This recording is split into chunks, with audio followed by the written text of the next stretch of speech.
Bonjour mes amis,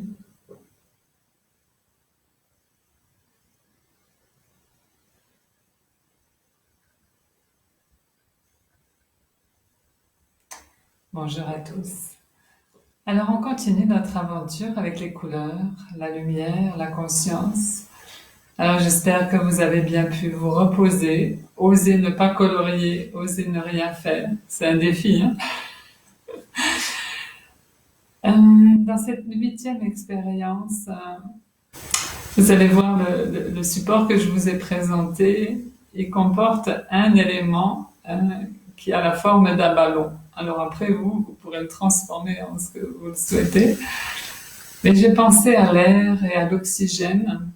Et le ballon, c'est aussi une merveilleuse métaphore pour voir de ce qu'on peut faire en ce moment avec la pression qu'on reçoit. Parce que les ballons qu'on gonfle pour les fêtes et les anniversaires, ils ont leurs limites dans la résistance à la pression. Et nous, c'est pareil.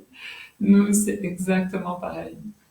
Donc, il faut faire attention de la pression qu'on va se laisser mettre, parce que ça fait aussi partie d'un choix et d'une liberté qu'on a, de proposer une contre-pression, ou en tous les cas une information à l'opposé qui va permettre d'annuler l'information extérieure.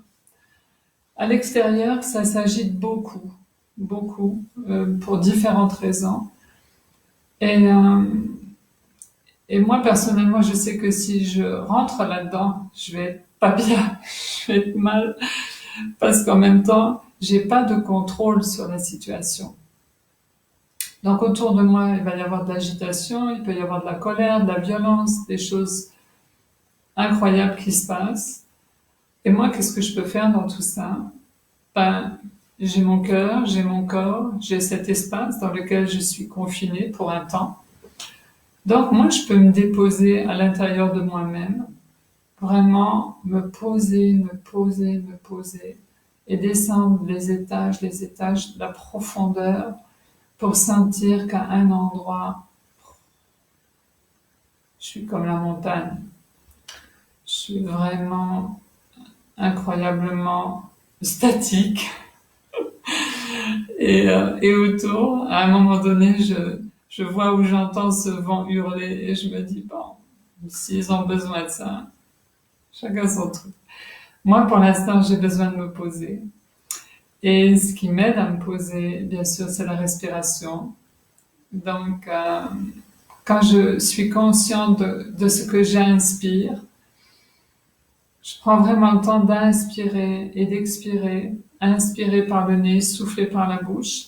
Déjà, je vais retrouver de l'amplitude au niveau de la cage thoracique. Il y a de l'ouverture et mon cœur, lui, peut à nouveau s'ouvrir parce que quand j'ai peur, qu'est-ce que je fais? Je contracte, je contracte.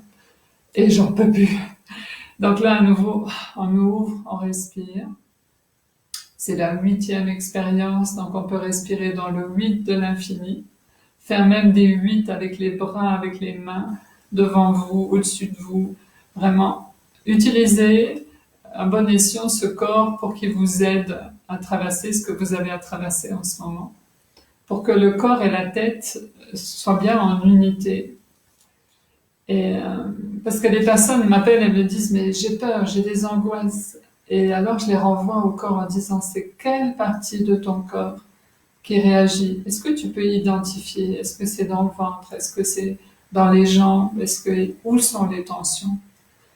Et déjà, rien que le fait d'écouter votre corps et de voir ou de ressentir où est la tension, le corps se dit, ouf, là-haut, il y a quelqu'un qui s'occupe de moi. Il y a quelqu'un qui se rend compte que là, en bas, ça va pas bien.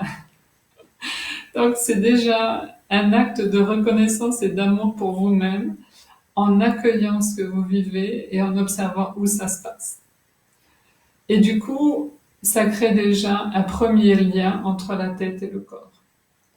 Parce que la tête, elle a des solutions à proposer au corps, ou le corps vous ramène des suggestions à faire à la tête. C'est un dialogue interne, ou un dialogue même plus externe. C'est à vous de voir comment vous allez, utiliser ces informations que je vous propose. Dans cette circulation d'énergie, il y a aussi de la lumière.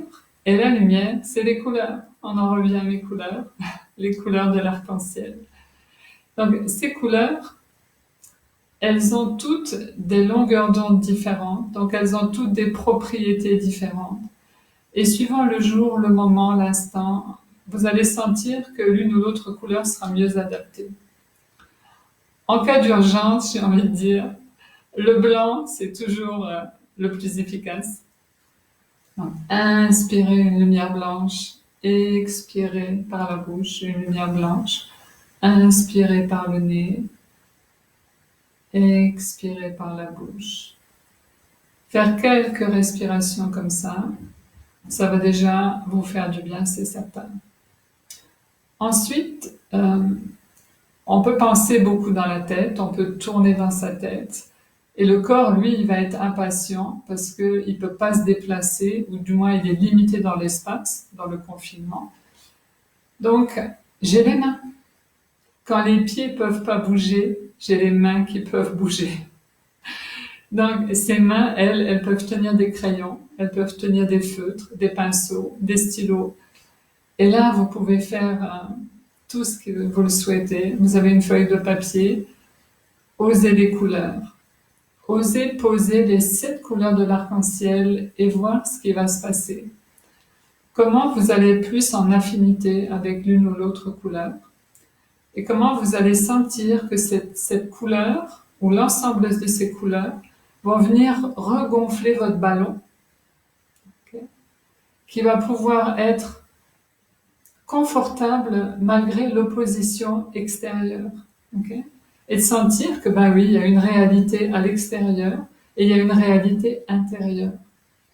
Et que ma réalité intérieure, elle peut même rayonner à l'extérieur.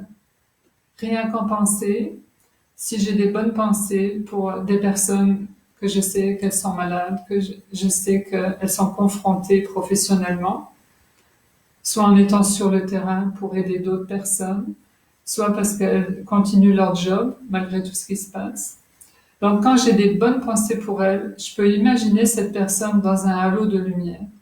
Je peux l'imaginer entourée de lumière blanche et me dire, j'espère vraiment que tout va bien aller pour toi aujourd'hui, je te souhaite le meilleur. Donc, à vous aussi, je vous souhaite le meilleur, une belle expérience avec les couleurs, de tout cœur.